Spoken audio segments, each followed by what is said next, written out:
প্ৰাথমিক শিক্ষা খণ্ড মাননীয় খণ্ড প্ৰাথমিক শিক্ষা বিষয়াৰ জৰিয়তে বিষয় ৰন্ধন কৰ্মীসকলৰ দাবী সম্বলিত স্মাৰক পত্ৰ মই নমস্কাৰ গ্ৰহণ কৰিব। মধ্যাহ্ন ভোজন আঁচনি PM পোষণ আমাৰ ৰাজ্যখনত কৰ্মৰত ৰন্ধন কৰ্মীসকলৰ ৰাজ্যিক ভিত্তিত ট্ৰেড ইউনিয়ন হৈছে সদৌ অসম মধ্যাহ্ন ভোজন কৰ্মচাৰী ইউনিয়ন। ই ভাৰতৰ মধ্যাহ্ন ভোজন কৰ্মচাৰী ফেডাৰেশ্যন MDMWFI আৰু চেণ্টাৰ অৱ ইণ্ডিয়ান ট্ৰেড ইউনিয়নছৰ দ্বাৰা স্বীকৃতিপ্ৰাপ্ত। চৰকাৰী আঁচনিৰ কৰ্মৰত ৰন্ধন কৰ্মীসকলৰ অধিকাৰ ৰক্ষাৰ প্ৰশ্নত ধাৰাবাহিকভাৱে উত্থাপিত নিৰ্ণয়সংগত দাবীসমূহ বিভিন্ন ৰাজ্য চৰকাৰে বিবেচনা কৰি অতিৰিক্ত সাহায্যৰ ব্যৱস্থা গ্ৰহণ কৰিছে। উদাহৰণস্বৰূপে কেৰালাত মাননি দৈনিক 600ৰ পৰা 675 টকা, বিহাৰত মাননি 1650 টকা আৰু ডেথ বেনিফিটত 5 লাখ টকা, হাৰিয়ানাত মাননি 7000 টকা, কাপোৰৰ বাবে বছৰি 600 টকা, ডেথ বেনিফিট 1 লাখ টকা, দুৰ্ঘটনা বেনিফিট 25,000 টকা, প্ৰসূতিকালীন ছুটী 6 মাহ, কাপোৰৰ বাবে বছৰি 600 টকা। হিমাচল প্ৰদেশত মাননি 4000 টকা, কৰ্ণাটকত মাননি 4,600 টকাৰ পৰা 4,600 টকাৰ পৰা 4,700 টকা, ডেথ বেনিফিট 1 লাখ টকা, দুৰ্ঘটনা ভাত্তা 30,000ৰ পৰা 35,000 টকা। তামিলনাডুত চতুৰ্থ শ্ৰেণীৰ কৰ্মচাৰী ৰূপে স্বীকৃত। উত্তৰাখণ্ডত মাননি 3,000 টকা, উৎসৱ ভাত্তা 1,000 টকা, কাপোৰৰ বাবে বছৰি 1,000 টকা। আনহাতে অসমৰ ৰন্ধন কৰ্মীসকলে আজিও 1,500 টকাতে কাম কৰি থাকিবলগীয়া হৈছে।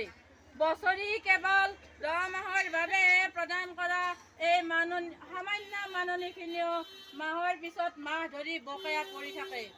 যি সময়ত চৰকাৰে বিভিন্ন নতুন আঁচনিৰ নামত টকা ব্যয় কৰি আছে, একে সময়তে কেইবাবাৰো নিবেদন কৰাৰ পিছতো এই গুৰুত্বপূৰ্ণ আঁচনিখন ৰূপায়ণৰ তৃণমূল পৰ্যায়ত কৰ্মৰত ৰন্ধন কৰ্মীসকলৰ দীৰ্ঘদিনীয়া দাবীসমূহ সমূলি আওকাণ কৰাটো এক অমানৱীয় কাৰ্য।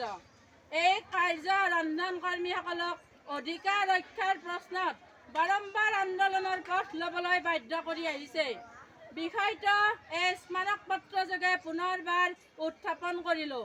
লগতে সামান্য মাননি কৰ্মৰত সমাজৰ আৰ্থিকভাৱে পশ্চাৎপদ পৰিয়ালৰ পৰা অহা ৰন্ধন কৰ্মীসকলৰ জীৱন জীৱিকাৰ সৈতে জড়িত নিম্নোক্ত দাবীসমূহ অনতি বিলম্বে পূৰণ কৰাৰ কাৰ্যকৰী ব্যৱস্থা গ্ৰহণ কৰিবলৈ চৰকাৰৰ ওচৰত দাবী জনালোঁ।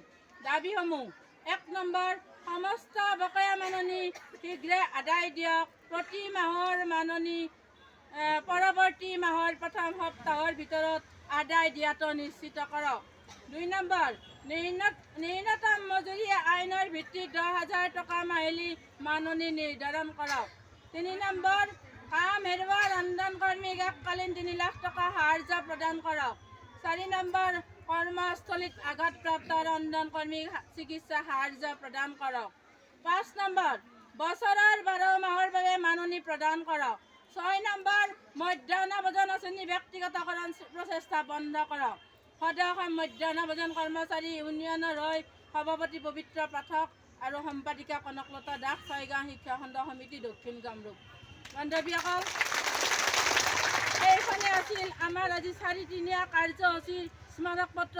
এই স্মাৰক পত্ৰখন আমাৰ 6গাঁও প্ৰাথমিক শিক্ষা খণ্ড বিষয়া ছাৰৰ হাতত অৰ্পণ কৰিলোঁ আৰু তেওঁ এই বিষয়ে 2 এষাৰ কোৱাৰ কাৰণেও মই অনুৰোধ জনালোঁ।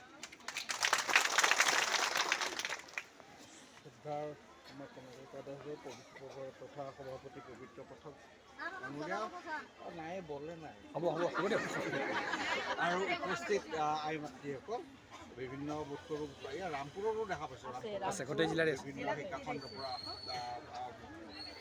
মোৰ আচলতে বিশেষ ক'লে যিটো মই সেইদিনাখনো কৈছোঁ, আমি ভিতৰত থাকোঁতেও কৈছোঁ যে আমাৰ এইটো ক্ষেত্ৰত নিশ্চয় আমাৰ যিটো সমৰ্থনটো আমি নৈতিক যিটো আমাৰ আপোনালোকৰ দাবী, মোৰ সেইদিনাখন আমি আলোচনা নিশ্চয় এইটো পাবলগীয়া দাবী, কিন্তু আমাৰ ফালৰ পৰাতো আমি একো কৰিব নোৱাৰোঁ। যিটো ওপৰ লেভেলৰ পৰা যিটো দিয়ে টকাখিনি ধৰক আপোনালোকৰ ডাইৰেক্টলি সোমায়, এইখন আজি দিছে এই দাবীসমূহ মই চালোঁ গোটেইখিনি সেইদিনাখন মই চাইছোঁ গোটেইখিনি উচিত দাবী পাবলগীয়া কথা গতিকে এইখিনি আমি নিৰ্দিষ্ট যেনেকৈ আমি ঊৰ্ধ্বতম কৰ্তৃপক্ষলৈ এইখন আজিৰ ভিতৰত আমি প্ৰেৰণ কৰাৰ ব্যৱস্থা কৰিম আৰু যিটো আমাৰ মৰেল ছাপৰ্টটো সেইটো সদায় আপোনালোকৰ লগত থাকিব এইটো মই ক'লোঁ কাৰণ এখন এইখিনি গোটেই সুন্দৰকৈ উল্লেখ কৰিয়েই দিয়া হৈছে গতিকে ইয়াত আৰু বিশেষ নায়েই এইখিনি গোটেই কথাখিনি ইমান সুন্দৰকৈ দিছে কেৰেলাৰ পৰা বিহাৰৰ পৰা হাৰিয়ানা চবতে দিছে খালি অসমৰ কথাখিনি তাৰ লগত যিহেতু এটা কম্পাৰিজন এটা কৰি দিছে গতিকে এইটো মই ভাবোঁ চৰকাৰে অলপ ভাবি চাব এখন সুন্দৰ হৈছে স্মাৰ্ট ফটোখন সুন্দৰকৈ লিখিছে আৰু কিবা অলপ হ'লেও চাগে ইয়াত নিশ্চয় এবাৰ কিবা এটা পাব এইটো মোৰো আশা থাকিল আপোনালোকলৈ কিন্তু আমাৰ হাতত আচলতে কৰিবলগীয়া একো নাই কৰিব নোৱাৰোঁ আমি আপোনালোকৰ ফালৰ পৰা ধৰক SMCয়ে দিয়ে নিযুক্তি দিয়ে তাৰপিছত টকাটো ডাইৰেক্টলি একাউণ্টত নাই আমি ধৰক যিখিনি আছে আমি এইখিনি ঊৰ্ধ্বতম কৰ্তৃপক্ষক মানে সহায় কৰোৱাৰ কাৰণে আমি অৱগত কৰিম আজি এইটোৱে মই